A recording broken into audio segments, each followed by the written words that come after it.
ಶಿಶು ಅಭಿವೃದ್ಧಿ ಇಲಾಖೆಯಲ್ಲಿ ವ್ಯಾಪಕ ಭ್ರಷ್ಟಾಚಾರ ತಾಂಡವಾಡುತ್ತಿದ್ದು ಸಿಡಿಪಿಒ ಹೇಮಾವತಿ ಹಣ ವಸೂಲಿ ದಂಧೆಗಿಳಿದಿದ್ದಾರೆ ಎಂದು ಆರೋಪಿಸಿ ಜಾರಕಿಹೊಳಿ ಬ್ರಿಗೇಡ್ ಪದಾಧಿಕಾರಿಗಳು ಚಾಮರಾಜನಗರ ಜಿಲ್ಲಾಧಿಕಾರಿ ಶ್ರೀರೂಪಾ ಹಾಗೂ ಮಹಿಳಾ ಮತ್ತು ಮಕ್ಕಳ ಅಭಿವೃದ್ಧಿ ಇಲಾಖೆ ಉಪನಿರ್ದೇಶಕ ಸುರೇಶ್ ಅವರಿಗೆ ದೂರು ನೀಡುವ ಮೂಲಕ ಸೂಕ್ತ ಕ್ರಮ ಕೈಗೊಳ್ಳುವಂತೆ ಒತ್ತಾಯಿಸಿದ್ದಾರೆ. ಜಿಲ್ಲಾಧಿಕಾರಿಗಳ ಕಚೇರಿಗೆ ತೆರಳಿದ ಬ್ರಿಗೇಡ್ ಸಂಸ್ಥಾಪಕ ಅಧ್ಯಕ್ಷ ಗೋವಿ ನಾಯಕ್ ಹಾಗೂ ಪದಾಧಿಕಾರಿಗಳು ಕಳೆದ 3 ವರ್ಷಗಳಿಂದ ಗುಂಡ್ಲುಪೇಟೆಯಲ್ಲೇ ಠಿಕಾಣಿ ಹೂಡಿರುವ ಸಿಡಿಪಿಒ ಹೇಮಾವತಿ ಇಲಾಖೆಗೆ ಸಂಬಂಧಿಸಿದಂತೆ ತಾಲೂಕಿನ ಎಲ್ಲ ಸುಸ್ಥಿತಿಯನ್ನ ಕರಗತವಾಗಿಸಿಕೊಂಡು ವಿದ್ವತ್ತು ಪ್ರದರ್ಶನಕ್ಕಿಳಿದಿದ್ದಾರೆ. ತಾಲೂಕಿನಲ್ಲಿ ಕಾರ್ಯನಿರ್ವಹಿಸುತ್ತಿರುವ ಪ್ರತಿಯೊಂದು ಅಂಗನವಾಡಿ ಕೇಂದ್ರಗಳಿಂದಲೂ ಪ್ರತಿ ಮಾಹೆಯಂತೆ 1,500 ರೂಪಾಯಿ ಕಪ್ಪ ಕಾಣಿಕೆ ವಸೂಲಿ ಮಾಡುತ್ತಿದ್ದಾರೆ. ಕಳೆದ ಬಾರಿ 2024 ಹಾಗೂ 25ನೇ ಸಾಲಿನಲ್ಲಿ ನಿಗದಿಪಡಿಸಿದ್ದ 1,000 ರೂಪಾಯಿಗಳಿಂದ 1,500 ರೂಪಾಯಿಗಳಿಗೆ ಹೆಚ್ಚಿಸಿಕೊಂಡಿದ್ದಾರೆ ಎಂದು ದೂರಿನಲ್ಲಿ ಉಲ್ಲೇಖಿಸಿದ್ದು, ಸಿಡಿಪಿಒ ವಿರುದ್ಧ ತನಿಖೆ ನಡೆಸುವ ಮೂಲಕ ಕ್ರಮ ಕೈಗೊಳ್ಳಬೇಕು ಎಂದು ಆಗ್ರಹಿಸಿದ್ದಾರೆ. ತಾಲೂಕಿನಾದ್ಯಂತ ಎಲ್ಲ ಸರ್ಕಾರಿ ಇಲಾಖೆಗಳಲ್ಲೂ ಕೂಡ ಭ್ರಷ್ಟಾಚಾರ ತಾಂಡವಾಡ್ತಾ ಇದೆ. ಈ ವಿಚಾರವಾಗಿ ಮೊದಲನೇದಾಗಿ ನಮಗೆ ಸುಮಾರು ಒಂದು 20ರಿಂದ 30 ಜನ ಅಂಗನವಾಡಿ ಕಾರ್ಯಕರ್ತರುಗಳು ಕರೆ ಮಾಡಿ ನಮಗೆ ಸಿಡಿಪಿಒ ನಮ್ಮ ದೌರ್ಜನ್ಯ ನಡೆಸ್ತಾ ಇದ್ದಾರೆ. ಪ್ರತಿ ತಿಂಗಳು ಹಣ ವಸೂಲಿ ಮಾಡ್ತಾ ಇದ್ದಾರೆ. ಅದ್ರ ಜೊತೆಗೆ ಏನು ಒಂದು ಸುಮಾರು 70ರಿಂದ 77 ಜನ ರಿಟೈರ್ಡ್ ಆಗಿರೋಂಥ ಅಂಗನವಾಡಿ ಕಾರ್ಯಕರ್ತರು ಸಹಾಯಕಿಯರಿಗೆ ಬರಬೇಕಾದಂಥ ಇಡಗಂಟು ಹಣವನ್ನು ನೀಡದೇನೆ ಆ ಒಂದು ಹಣವನ್ನು ನೀಡೋದಕ್ಕೆ ನೀವು ಸುಮಾರು 20,000ದಷ್ಟು ಕೂಡ ಹಣವನ್ನು ಬೇಡಿಕೆ ಇಟ್ಟಿರೋಂಥ ವಿಚಾರಗಳನ್ನೆಲ್ಲರೂ ನನ್ನ ಗಮನಕ್ಕೆ ಬಂದಾಗ ನಾವು ಅದರ ಒಂದು ಮನವಿ ಮುಖಾಂತರವಾಗಿ ನಾವು ಜಿಲ್ಲಾಧಿಕಾರಿಗೆ ಹೋಗಿ ಅವ್ರ ಗಮನಕ್ಕೆ ತಂದು ಮನವಿ ನೀಡಿದ್ವಿ.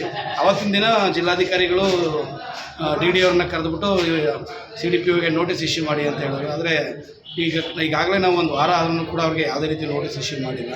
ನಾವು ನಿನ್ನೆ DD ಅವ್ರಿಗೆ ಕರೆ ಮಾಡಿ ಕೇಳಿದಾಗ DD ಅವರು ಇಲ್ಲ, DC ಅವರು ಮತ್ತು ನಮ್ಮ ಏನು ಈ ಕ್ಷೇತ್ರದ ಒಂದಷ್ಟು ಇಬ್ಬರು ಶಾಸಕರುಗಳು ಮತ್ತು ಇನ್ನೊಂದಷ್ಟು ಜನ ರಾಜಕಾರಣದ ಮುಖಂಡರುಗಳು ನಮ್ಮ ಮೇಲೆ ಒತ್ತಡ ಆಗ್ತಾ ಇದ್ದಾರೆ. ನಾವು ಅವ್ರಿಗೆ ಯಾವುದೇ ರೀತಿಯಾದಂಥ ನೋಟಿಸನ್ನ ಇಶ್ಯೂ ಮಾಡಿಬಿಡಿ, ಸಂಘಟನೆಯವರು ಸುಮ್ಮನೆ ಅವರು ಆರೋಪಗಳನ್ನ ಮಾಡ್ಕೊಂಡು ಹೋಗ್ತಾ ಇರ್ತಾರೆ, ಸಂಘಟನೆಯವ್ರಿಗೆ ಹೇಳೋದೇ ಕೆಲಸ ಅದೊಂದಷ್ಟೇ ಅಂತ ಹೇಳಿ ಒಂದು ನೋಟಿಸನ್ನು ಇಶ್ಯೂ ಮಾಡಿಬಿಡಿ ಅಂತ ಹೇಳಿದ್ರು. ಆದರೆ ನನಗೊಂದು ಅರ್ಥ ಆಗ್ತಾಯಿಲ್ಲ, ಯಾವುದೋ ಒಂದು ಸಂಘಟನೆ ಮಾಡಿದ್ದಾರೆ ಅಂತಂದಾಗ ಪರವಾಗಿಲ್ಲ, ಆಯಿತು, ಯಾವುದೋ ನಮ್ಮಲ್ಲಿ ಏನೋ ಒಂದು ಅವ್ರ ಮೇಲೆ ಏನೋ ಒಂದು ದ್ವೇಷ ಇದೆ ಅನ್ನೋ ರೀತಿ ನೀವು ತಿಳ್ಕೊಬೋದು. ಆದರೆ ನಾವು ಮಾಡೋ ನಂತರದಲ್ಲಿ ರೈತ ಸಂಘಟನೆಯವರು ಕೂಡ ಮಾಡಿದ್ದಾರೆ. ಹಾಗೆ ರೈತ ಸಂಘಟನೆಯವರು ಮಾಡಿರೋ ಒಂದು ಆರೋಪಗಳಿಗೂ ಬೆಲೆ ಇಲ್ಲ. ಹಂಗೆ ರೈತ ಸಂಘಟನೆಯವರು ಕೂಡ ಅದೇ ವಿಚಾರವಾಗಿ ನಿಂತಿದ್ದಾರೆ.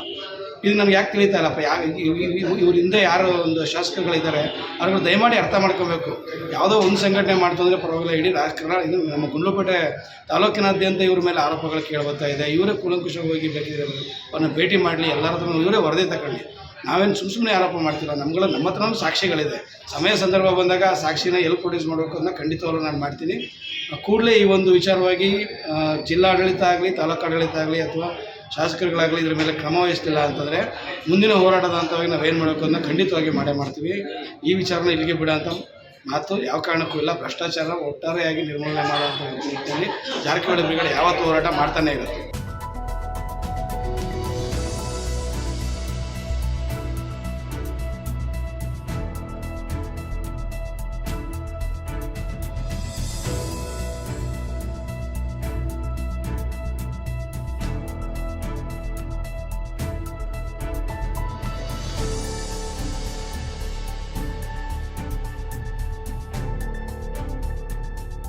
ವರದಿ ಶಿವಕುಮಾರ್, ಗುಂಡ್ಲುಪೇಟೆ. ಮೆಂಡು ನ್ಯೂಸ್ ನೆಟ್ವರ್ಕ್, ಸತ್ಯದ ಕನ್ನಡಿ.